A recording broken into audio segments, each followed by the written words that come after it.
Well, Afghanistan has been a country in chaos since the U.S. withdrawal last August. 1 year on, nearly half of its people are facing hunger. 6 million of them are at risk of famine. The freeze on assets and international sanctions have crippled the Afghan economy. Health centers are overburdened, children are malnourished, and doctors are helpless. Special correspondent Jane Ferguson has that story. The crowds gathering outside Kabul's bakeries grow daily. They are hungry and desperate, waiting in the rain for some compassion, staring at the fresh bread.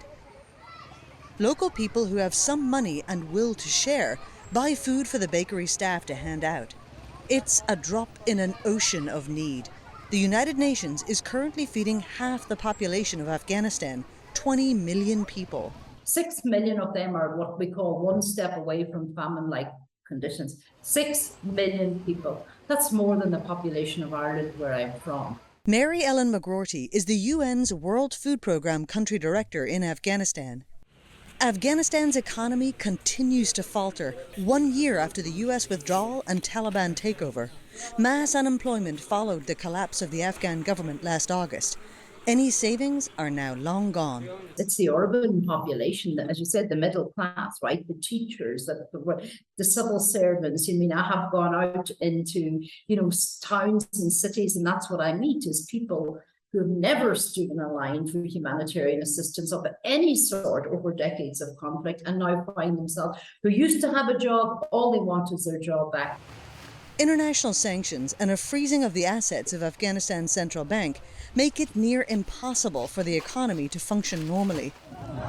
The country is run by an internationally recognized terrorist group, making its economy the victim of counter-terror restrictions. Those still with savings cannot access them, and sending money to the country from abroad remains tough. Added to this, food price rises are making it harder for families to buy enough. Now for the second month in a row, we're having to increase the cash amount that we're distributing to factor in price increases by 10% 2 months in a row, which is almost 20%. You know what I mean? So it is. And then we're also having delays in the supply chain as well. So there is a knock-on effect from Ukraine in Afghanistan, both in food prices, in fuel prices. It's here where the results of those increases can be seen. Kabul's Indira Gandhi Children's Hospital. Bed after bed is filled with malnourished, sick children. This 6-month-old boy has malnutrition that causes bloating. His grandmother, Razima, says his father has no work and they cannot afford baby formula. So, like many other poor families, they feed the baby cow's milk. The problem is these families are poor, so they buy very low-quality milk, which the children can't properly digest, and so the children have diarrhea, and that eventually leads to malnutrition. Nurse Atifa Kazimi and her colleagues can treat these children, but they cannot help the families buy food. So the children they help return, needing their care again.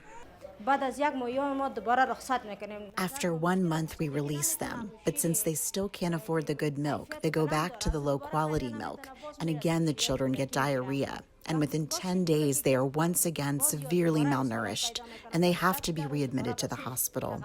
So many of our patients right now are on their second or third time at the hospital for treatment. Afghans have innovated to help get more aid directly to families who need it.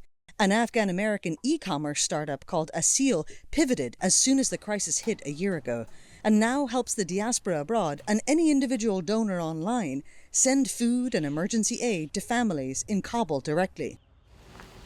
Their team hires local drivers to deliver packages of baby formula, food and basic medical supplies in over 30 provinces. Ihsan Hassan oversees the emergency response team in Kabul.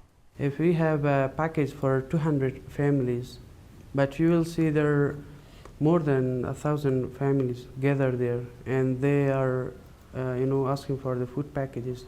They are in great need. The need will only continue until Afghanistan's economy is able to function in the global community. That will depend on politicians and diplomats, and the Taliban.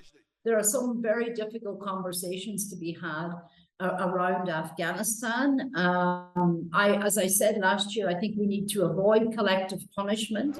1 year on since the collapse of the Afghan state, the international community is no closer to figuring out how to help Afghans economically without empowering the Taliban's hardliners.